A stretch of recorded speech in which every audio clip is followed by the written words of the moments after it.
Dear devotees, today we are hearing Canto 7, Chapter 9, Text 21, which says, there's a footnote. The mind is always planning how to remain in the material world and struggle for existence. It is the chief part of the subtle body, which consists of the mind, intelligence, and false ego. Translation by His Divine Grace, A.C. Bhaktivedanta Swami Prabhupada. O Lord, O Supreme Eternal, by expanding your plenary portion, you have created the subtle bodies of the living entities through the agency of your external energy, which is agitated by time. Thus, the mind entraps the living entity in unlimited varieties of desires to be fulfilled by the Vedic directions of karma kanda, fruitive activity, and the 16 elements. Who can get free from this entanglement unless he takes shelter at your lotus feet? Purport by His Divine Grace, A.C. Bhaktivedanta Swami Prabhupada. If the hand of the Supreme Personality of Godhead is present in everything, where is the question of being liberated from material engagement to spiritual blissful life? Indeed, it is a fact that Krishna is the source of everything, as we understand from Krishna himself in Bhagavad Gita. Aham sarvasya prabhava. All the activities in both the spiritual and material world are certainly conducted by the orders of the Supreme Personality of Godhead through the agency of either the material or spiritual nature, as further confirmed in Bhagavad Gita 9.10, Mayadakshena Pakriti Suyate Sa Characharam. Without the direction of the Supreme Lord, material nature cannot do anything. It cannot act independently.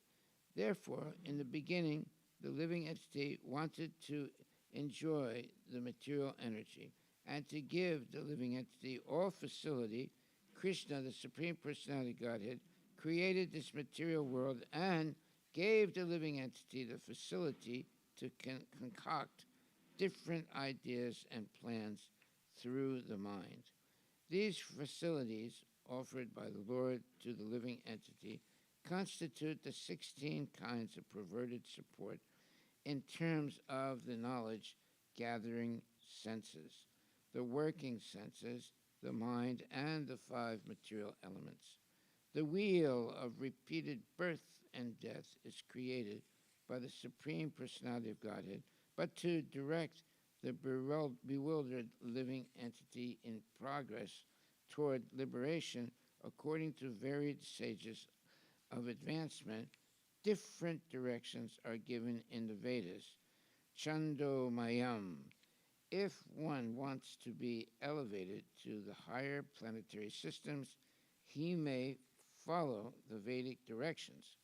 As the Lord states in Bhagavad Gita 9.25, Yanti Devavata Devan Pitrim Yanti Pitrivrata Bhutani Yanti Bhuteja Yanti Mad Yajino Pimam. Those who worship the demigods will take birth among the demigods.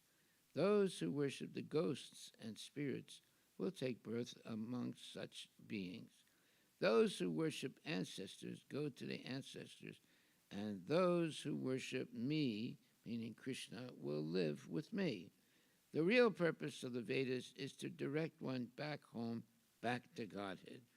But the living entity, not knowing the real goal of his life, wants to go sometimes here and sometimes there, and do sometimes this and sometimes that. In this way, he wanders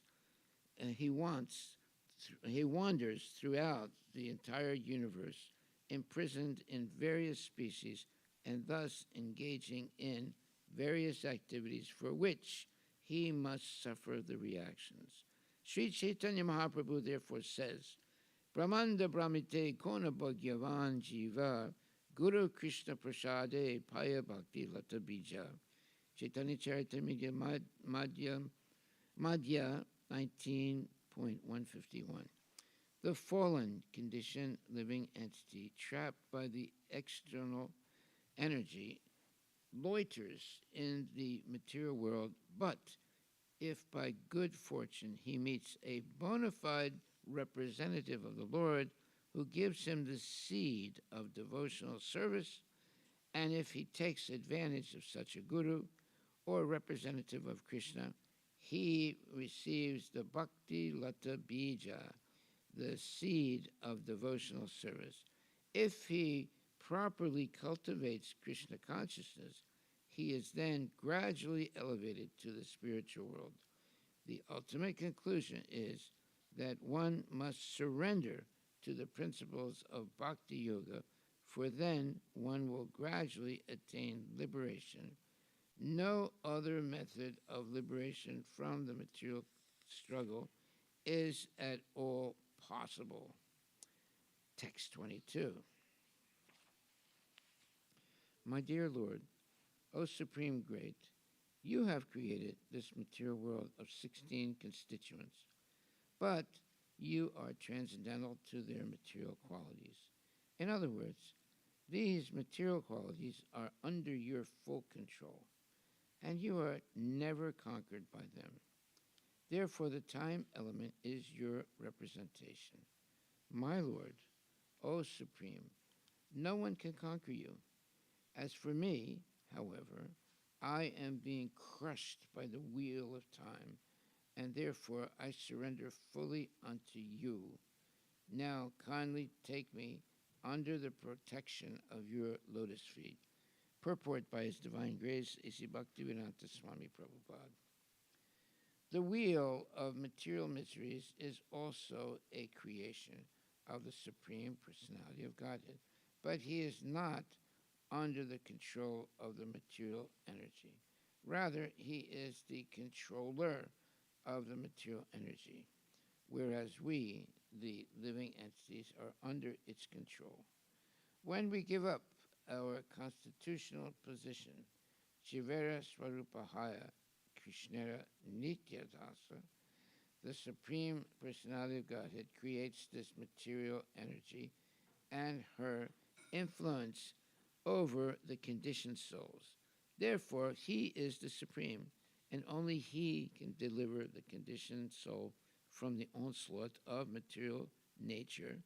Mam eva ye prapadyante mayam etam tarantite. Maya, the external energy, continuously imposes upon the conditioned souls the suffering of the threefold miseries of this material world. Therefore, in the previous verse, Prahlada Maharaj prayed to the Lord, "But for your lordship, no one can save me." Prahlada Maharaj has also explained that a child's protectors, his parents, cannot save the child from the onslaught of birth and death, nor can medicine and a physician save one from death, nor can a boat or similar means of protection save a person drowning in the water, for everything is controlled by the Supreme Personality of Godhead.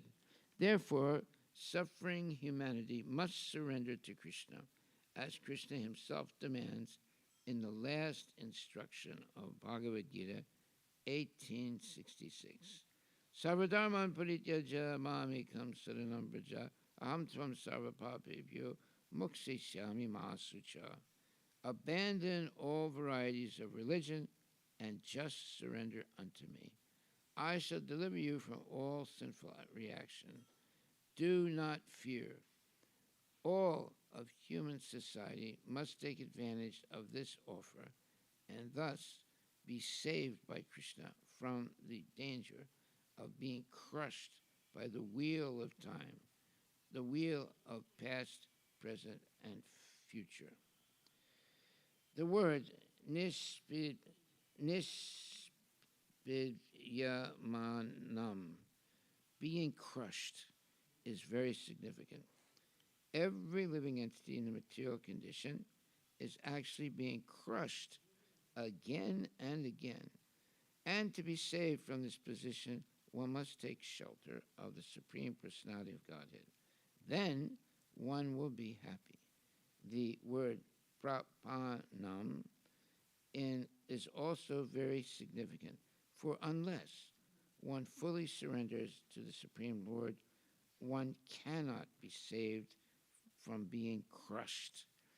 A criminal is put in prison and punished by the government, but the same government, if it likes, can release the criminal from imprisoned life. Similarly, we must know conclusively that our material condition of suffering has been allotted to us by the Supreme Personality of Godhead, and if we want to be saved from this suffering, we must appeal to the same controller. This one can be saved, thus one can be saved from this material condition. Well, that's good information.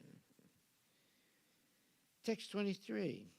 My dear Lord, people in general want to be elevated to the higher planetary systems for a long duration of life, opulence, and enjoyment. But I have seen all of these through the activities of my father. When my father was angry and he laughed sarcastically at the demigods, they were immediately vanquished simply by seeing the movements of his eyebrows. Yet my father, who was so powerful, has now been vanquished by you within a moment. Purport by His Divine Grace, A.C. Bhaktivedanta Swami Prabhupada. Within this material world, one should understand by practical experience the value of material opulence, longevity, and influence. We have actual experience that even on this planet, there have been many great politicians and military commanders like Napoleon, Hitler, Subhash Chandra Bose, and Gandhi, but as soon as their lives were finished, their popularity, influence, and everything else were finished also.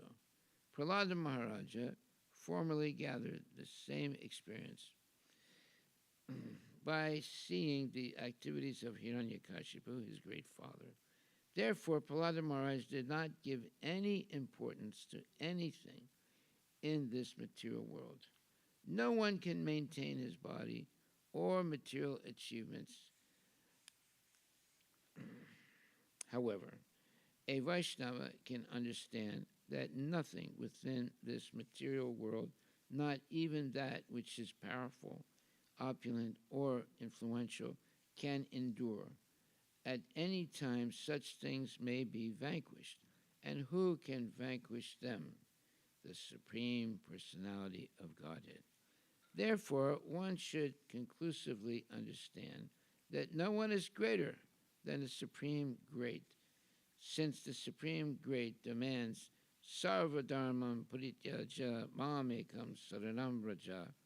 Every intelligent man must agree to this proposal.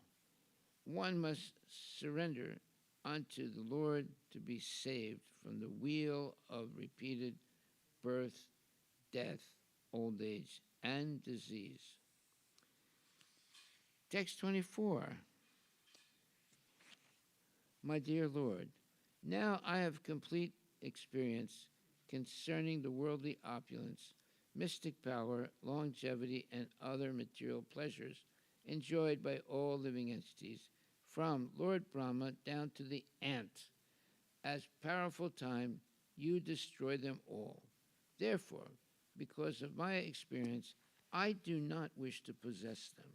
My dear Lord, I request you to place me in touch with your pure devotee and let me serve him as a sincere servant. Now that's a wonderful statement. Wonderful statement. Purport by His Divine Grace, A.C. Bhaktivedanta Swami Prabhupada. By studying Srimad Bhagavatam, every intelligent man can get experience like that of Prahlada Maharaja through the historical incidents mentioned in this great literature of spiritual knowledge. By following in the footsteps of Prahlada Maharaja, one should gain thorough experience that all material opulence is perishable at every moment. Even this body, for which we try to acquire so many sensual pleasures, may perish at any time. The soul, however, is eternal. Nahanyate hanyamane sarire. The soul is never vanquished, even when the body is destroyed. An intelligent man, therefore, should care for the happiness of the spirit soul, not of the body, even if one receives a body with a long duration of life. Like those of Lord Brahma and other great demigods, it will also be destroyed, and therefore an intelligent man should not be concerned with the imperishable spiritual soul. To save oneself, one must take shelter of a pure devotee. Narottama Dasa Thakura therefore says, Chadiya Vaishnava Seva Nishtara Payeche Keba.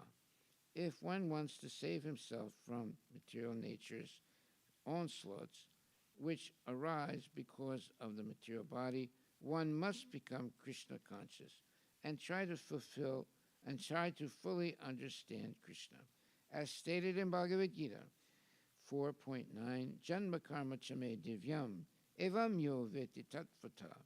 One should understand Krishna in truth, and this one can do only by serving a pure devotee. Thus, Prahlad Maharaja prays that Lord Nrsingadev place him in touch with a pure devotee and servant instead of awarding him material opulence. Every intelligent man within this material world must follow Prahlada Maharaja. Mahajana Yenagata Sapanta. Prahlada Maharaja did not want to enjoy the estate left by his father. Rather, he wanted to become a servant of the Lord.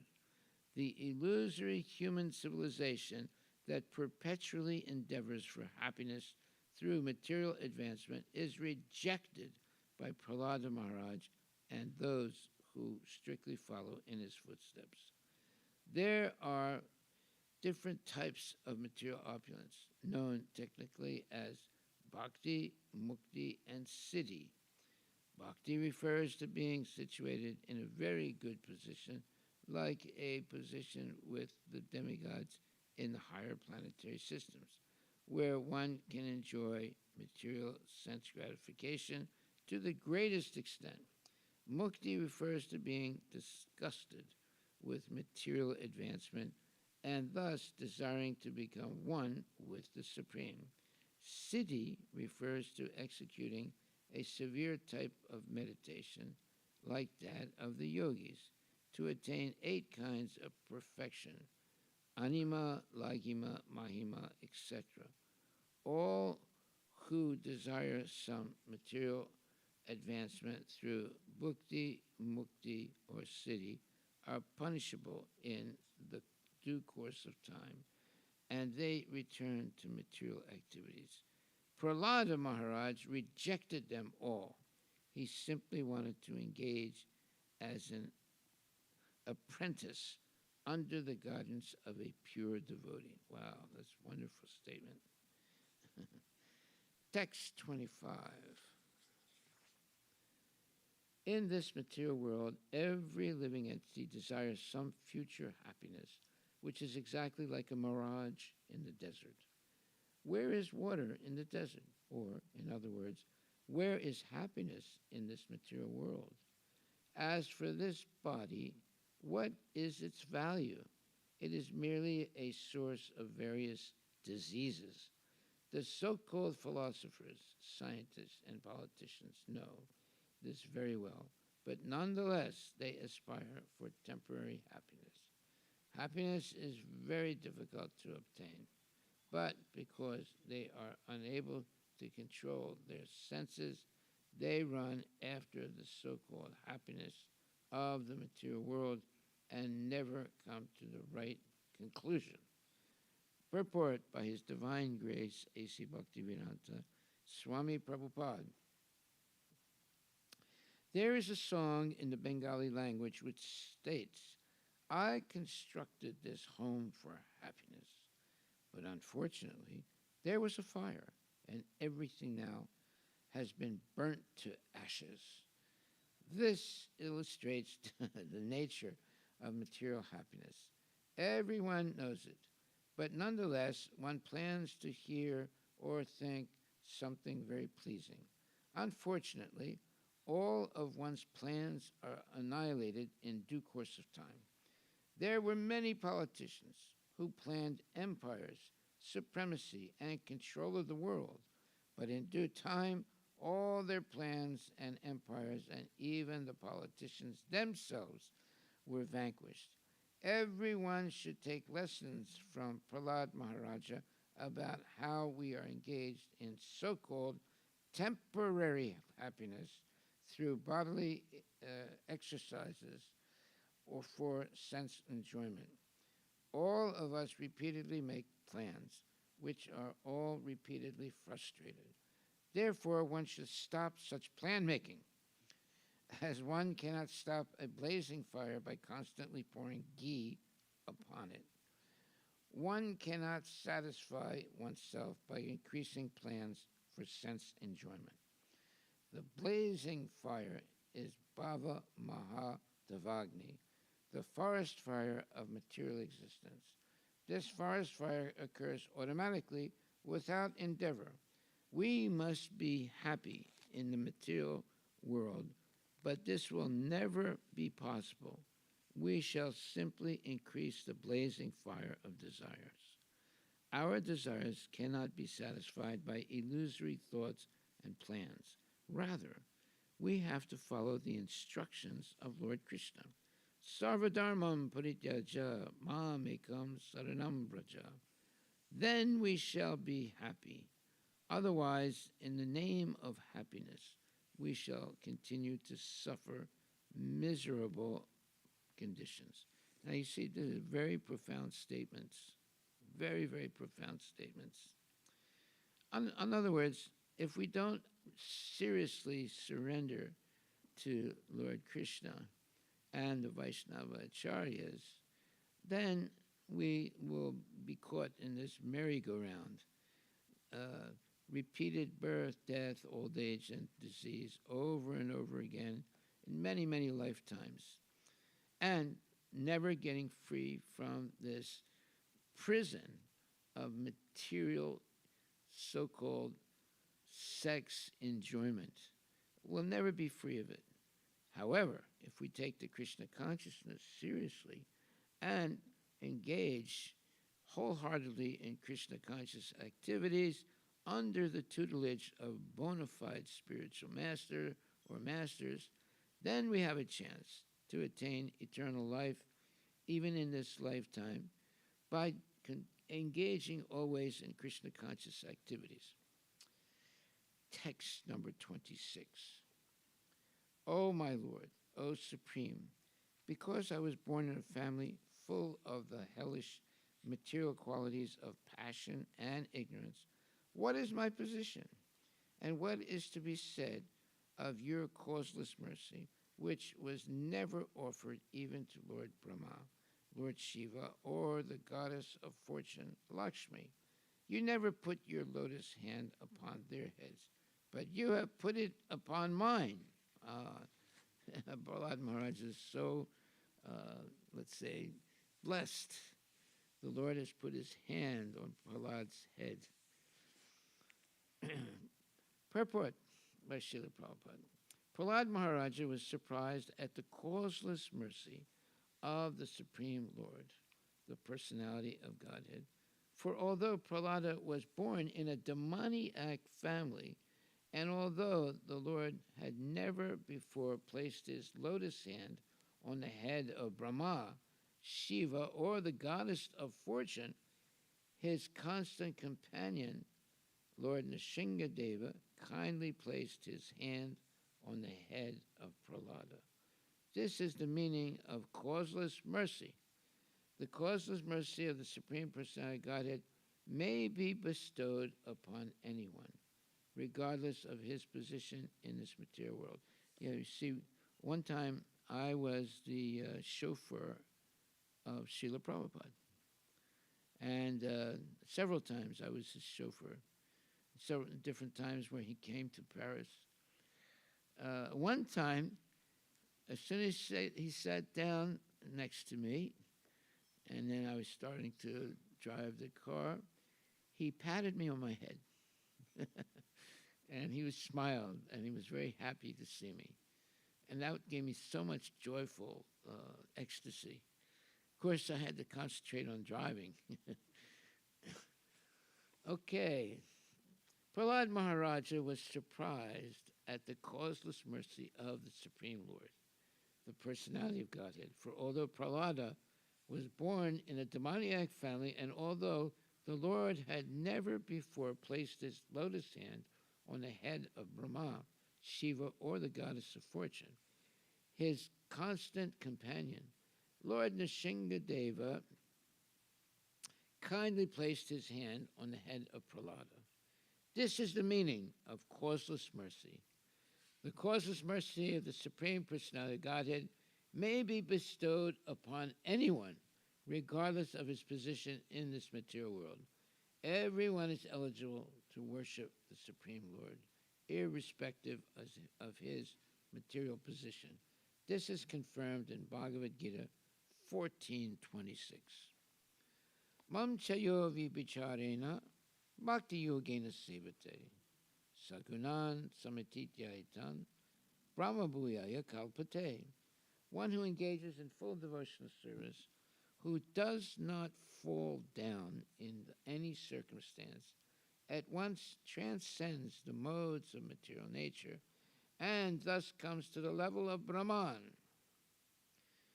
Level of Brahman means you are liberated from the cycle of birth and death.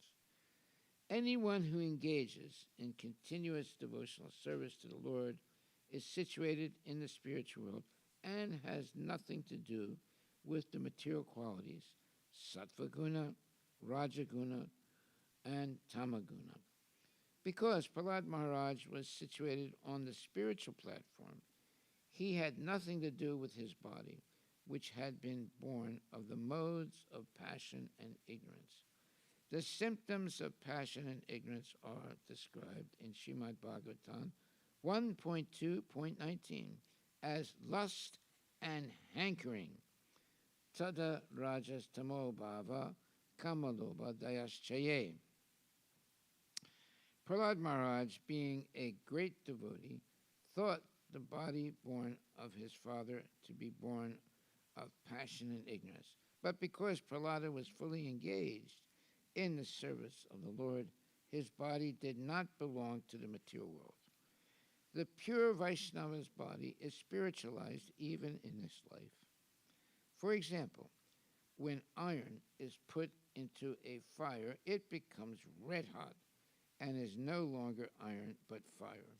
Similarly, the so-called material bodies of devotees who fully engage in the devotional service of the Lord, being constantly in the fire of spiritual life, have nothing to do with matter, but are spiritualized.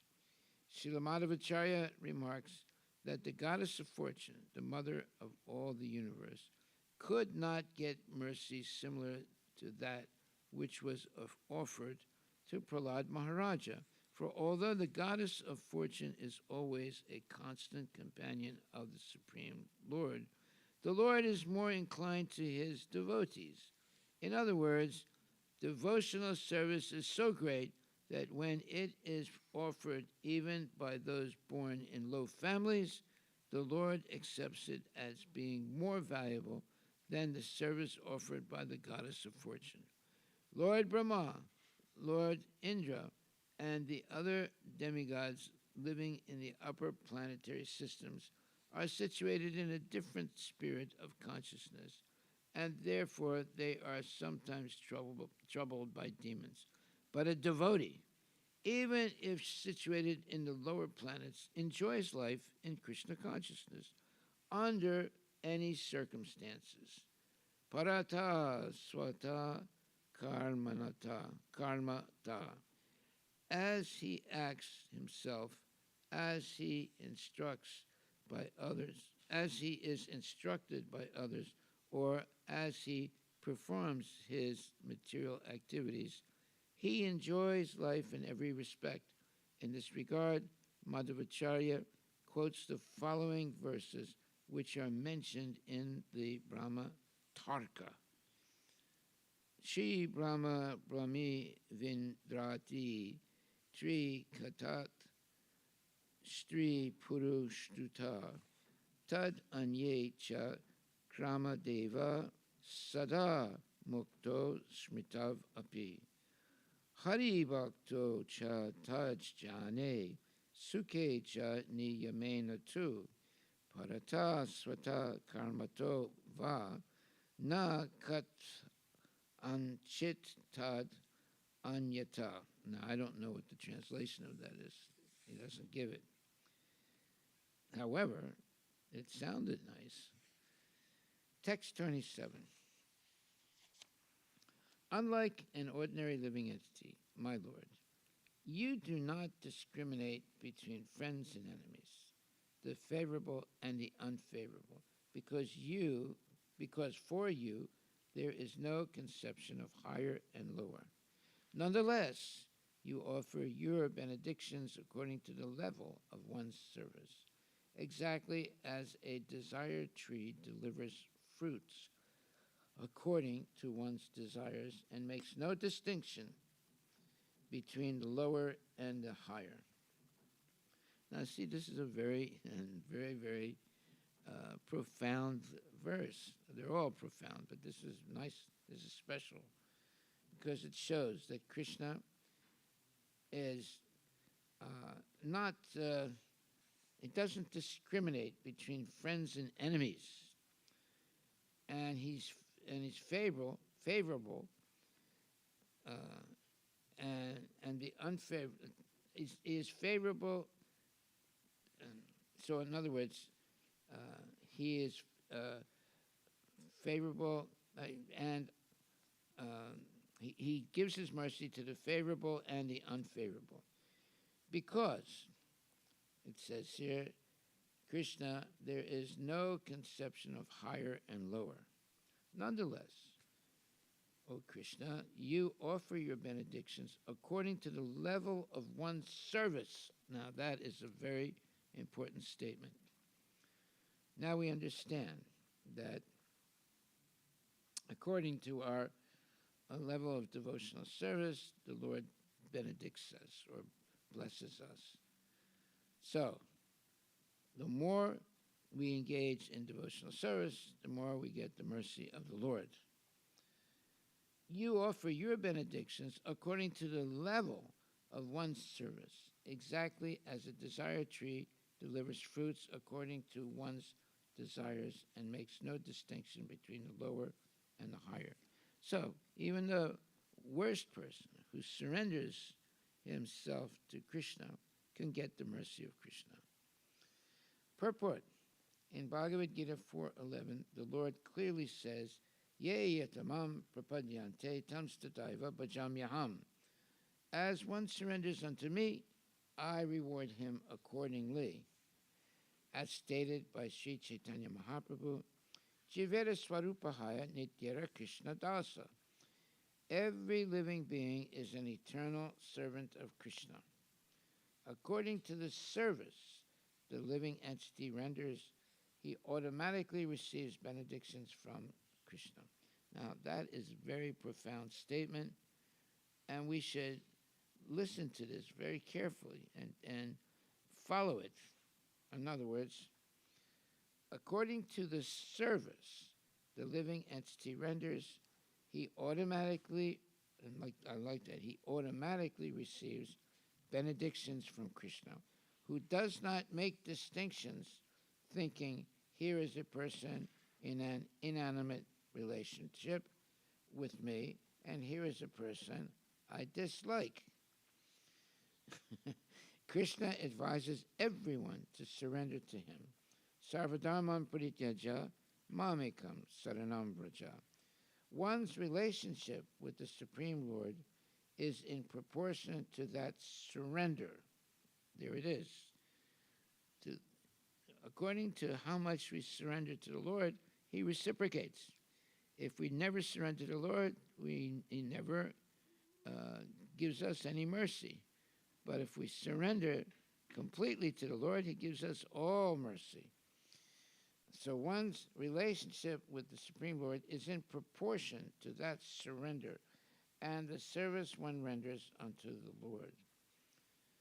Thus, so we have to surrender, but that's not all. We have to continue very seriously in the engagement of devotional service for the Lord.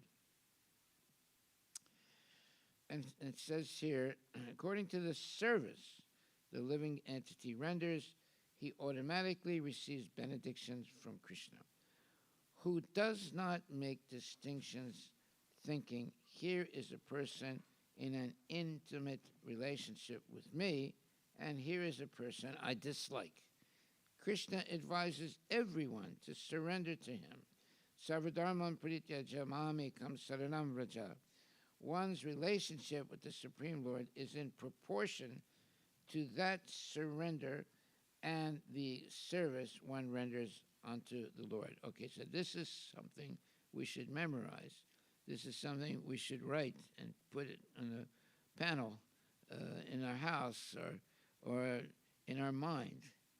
As much as we engage in devotional service and surrender to the Lord, that much he will give us in terms of his mercy so that we can make spiritual advancement. Okay, so it says here, he is a person in an intimate relationship with me, and here is a person I dislike. Krishna advises everyone to surrender to him. Sarvadharman parityaja mamekam saranam vraja. One's relationship with the Supreme Lord is in proportion to that surrender and the service one renders unto the Lord. Thus, throughout the entire world, the higher or lower positions of the living entities are selected by the living entities themselves. If one is inclined to dictate that the Lord grants something, one receives benedictions according to his desires. If one wants to be elevated to the higher planetary systems, the heavenly planets, he can be promoted to the place he desires. And if one wants to remain a hog or a pig on earth, the Lord fulfills that desire also. Therefore, one's position is determined by one's desires. Okay, now that's a very profound statement. One's position is determined by one's desires. The Lord is not responsible for the higher or lower grades of our existence. This is further explained quite definitively in Bhagavad Gita 9.25 by the Lord himself. Yanti deva vrata devan, pitrin yanti pitri vrata, bhutani yanti bhuteja, yanti madhya jina pimam. Some people want to be promoted to the heavenly planets. Some want to be promoted to Pitraloka, and some want to remain on earth. But if one is interested in returning home, back to Godhead, he can be promoted there also. According to the demands of a particular devotee, he receives a result by the grace of the Lord. The Lord does not discriminate, thinking, here is a person favorable to me, and here is a person who is not favorable. Rather, he fulfills the desires of everyone. Therefore, the Shastras enjoin, Al-kama sarvakama va, mokshakama udaradi, tivrena bhakti yogena, yajata purusham param. Whether one is without desire, the condition of the devotee, or is desirous of all fruitive activities, or is after liberation, one should, with all perfection, one should, with all efforts, try to worship the Supreme Personality of Godhead for complete perfection, culminating in Krishna consciousness. Bhagavatam 2:3-10. According to one's position, whether as a devotee, a karmi, or a jnani, whatever one can get if one fully engages in the service of the Lord. Ah, that's a very profound statement. Okay, so a genuine devotee doesn't really ask anything from the Lord, but most people are conditioned by material nature. So although they engage in devotional service, they want something in return.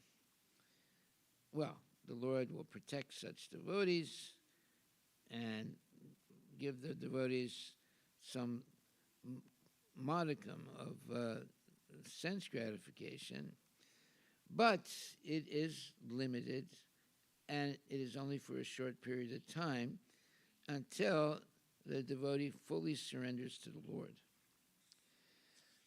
So, whether one is without desire, the condition of the devotees, or is desirous of all fruitive activities, or is after liberation, one should with all efforts try to worship the Supreme Personality of Godhead for complete perfection, culminating in Krishna consciousness. Bhagavad Gita 2.3.10. According to one's position, whether as a devotee, a karmi, or a jnani, whatever one wants, one can get if one fully engages in the service of the Lord.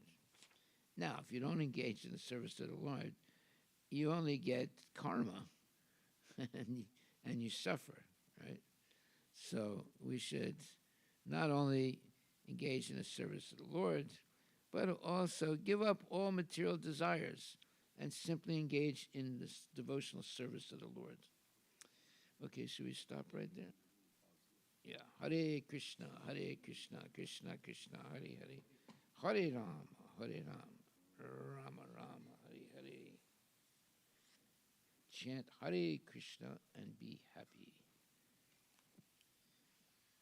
Engage in devotional service and be happy. Surrender completely to Krishna and be happy. There's so much happiness in this temple. Hare Krishna. All glories to Srila Prabhupada.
you.